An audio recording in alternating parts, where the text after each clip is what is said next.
Olá, meu amigo e minha amiga, estamos de volta com mais um Portal do José, passando para dar uma atualizada nos últimos acontecimentos que estão aí no noticiário aqui do nosso país, nesse momento em que você certamente deve estar percebendo uma espécie de pasmaceira. Quando você navega pela internet, quando você assiste os telejornais à noite, quando você busca algum tipo de informação, mas essa percepção sua não está equivocada, não. Isso se deve muito ao fato da gente estar agora em recesso nos poderes legislativos, né, nos seus vários níveis, e também no judiciário.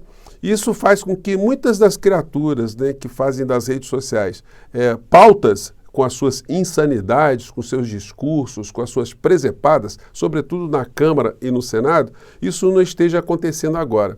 Então essa gente agora, além de estar sem o palco, eles estão ali com uma espada muito grande sobre as suas cabeças, porque a figura do inelegível está agora há 6 dias, se o Procurador-Geral da República atuar conforme diz a lei, como diz a Constituição, a sua missão institucional, enfim, para denunciar a Orcrim, que comandou o nosso país, chefiado ali pela figura do inelegível. Como eu gosto sempre de sublinhar, o Procurador-Geral da República, como a maior autoridade do Ministério Público no nosso país, ele não tem que ser o órgão julgador. Ele não tem que agora fazer uma denúncia contra o ex-presidente da República e a sua Orcrim, de uma forma absolutamente infalível, sem lacunas algumas. Não, ele já tem material suficiente para oferecer a denúncia.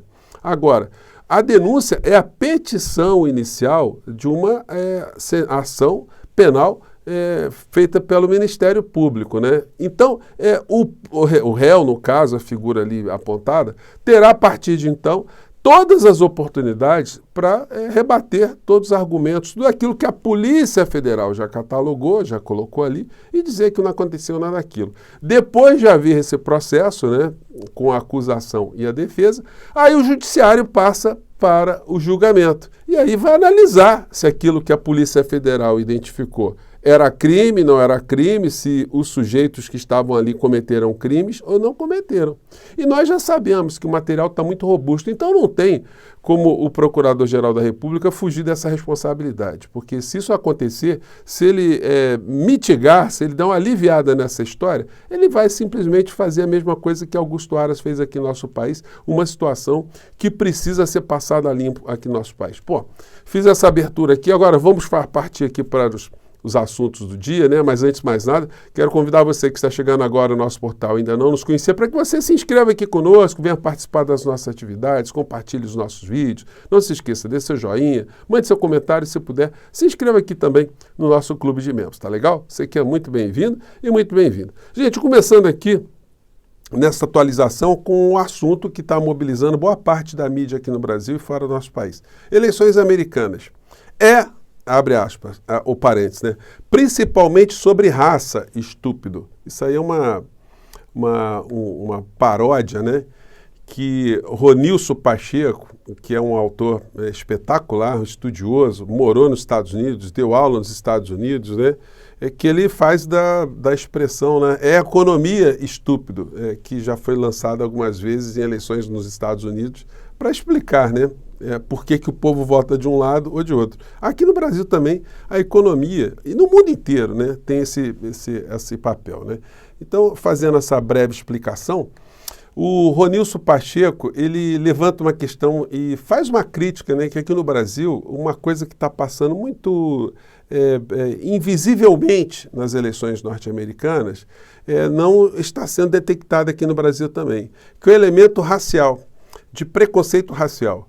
Porque, em dado momento aqui no artigo do Ronilson, ele diz o seguinte, que quando o Trump diz que quer a América de volta para os americanos, ele está se referindo aos americanos brancos, os americanos como ele, Donald Trump, os americanos que se identificam com essa etnia, né, como uma oposição ao que eles dizem estar acontecendo nos Estados Unidos, ou seja, o país está sendo perdido para os latinos, né, numa espécie de latinofobia, para o islamismo, para os imigrantes, para grupos étnicos específicos, para causas identitárias. Então, quando eles falam isso, na verdade, isso esconde assim um elemento racial que determina porque muitas pessoas lá nos Estados Unidos se conectam com a figura de Trump, né? Então, eu achei muito interessante esse artigo, vou colocar aqui para vocês no link do nosso papo aqui, se você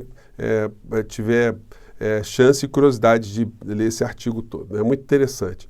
Bom, entrando aqui algumas curiosidades, né? Socilas Malafaia não deu um pio desde que essa história do escândalo das joias teve mais tração, desde que a Polícia Federal entregou o inquérito concluído para o Procurador-Geral da República.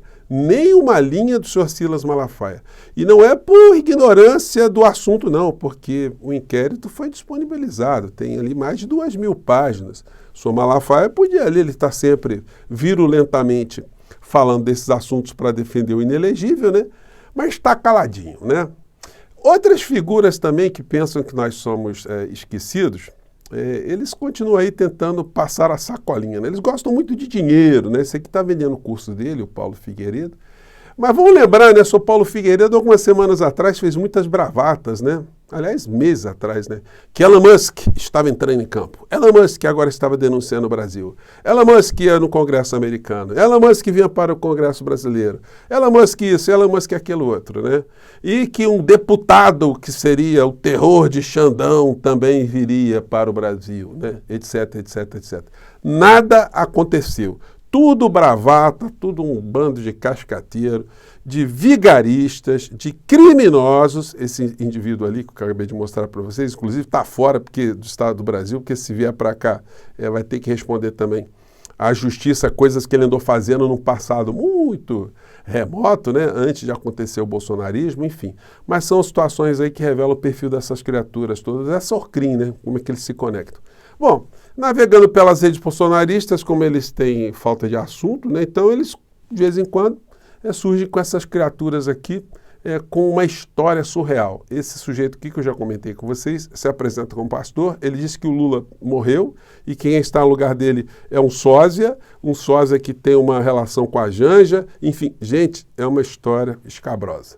E aí ele continua usando personagens cifrados que só aceita, né? A microseita que ele criou tem algum entendimento mais direto, né? Você já viu isso aqui no nosso portal, mas todo dia o cara chega e apresenta isso aqui, ó, dizendo que está havendo uma situação em curso e que o Lula vai ser derrubado, né? Vamos pegar um trechinho aqui. Atuais estavam hoje aqui em Nárnia Central, num baita corre-corre. E ainda virou assunto até de piada. Sim, o assunto é a declaração do podre em convocar seus pássaros na tal retomada da democracia e guerra contra o fascismo. O vagabundo vai abrir o fogo e tomar o reino à força. E vai contra tudo que vem dizendo, principalmente...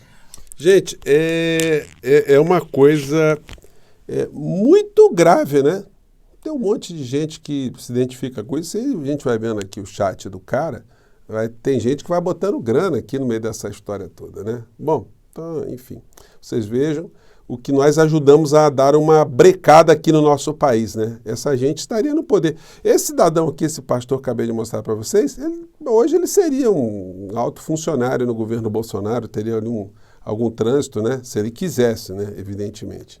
Bom, espionagem de Lula pelos Estados Unidos é afronta à soberania nacional, diz presidente do PT. No X, a deputada federal Gleisi Hoffmann afirmou que as revelações sobre a arapongagem dos Estados Unidos desde que o presidente se filiou ao Partido dos Trabalhadores são gravíssimas. É que o Fernando de Moraes, biógrafo de Lula, ele descobriu, fazendo as pesquisas dele, que nos Estados Unidos existem mais de 800 documentos que comprovam a espionagem sobre a vida, os passos de Lula, desde as priscas eras, né? Desde quando ele começou no movimento sindical. Mas, olha, eu queria dizer para vocês o seguinte, deputada Gleisi, qual é a surpresa de saber que os Estados Unidos monitoram todos os países com os quais eles têm algum tipo de interesse, né?